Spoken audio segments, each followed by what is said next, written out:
پہاڑی زبان میں اپڈیٹ سنیے۔ اہل ایمان دا اعتقاد ہے کہ شہیداں دا خون ضرور رنگ لیندا ہے اور بے گناہاں کو قتل کرنا والے کدے بھی سکھ نال نہیں راگ دے۔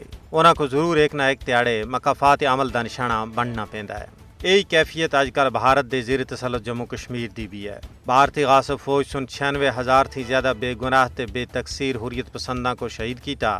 7,000 تھی زیادہ لوگاں کو دوران حراست لاپتہ کرنا دے علاوہ ارباں ڈالر دی املاک کو تباہ کیتا، مگر ہن انہاں وچ خودکشیاں دا رجحان بددا جا رہا ہے۔ نہ صرف اپنے ساتھیاں بلکہ اپنے آفیسراں کو قتل کر کے اپنے آپ کو گولیاں مار دینن۔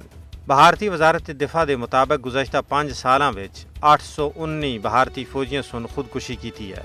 بھارتی فوج وچ خودکشیاں دے رجحان دے حوالے نال تحقیقات کرنا والیاں دا آکھنا ہے کہ بھارتی فوج وچ ڈپریشن، ٹینشن اور دوئی نفسیاتی بیماریاں دی وجہ آفیسراں دا ناروا سلوک، کرائے دوری، کاٹ تنخواہ، مجاہدین دا خوف اور مقصد تھی آری ہونا ہے۔ بھارتی مکار حکومت سن غاصب فوج دے ڈپریشن، ٹینشن اور خوف کو دور کرنا واسطے طرح طرح دے اقدامات کیتے، جنہاں وچ یوگا کلاسز، فوجی رہائش گاواں، لیکچر، موٹیویشن وغیرہ، لیکن کوئی بھی گل انہاں اتے کارگر ثابت نہیں ہوئی۔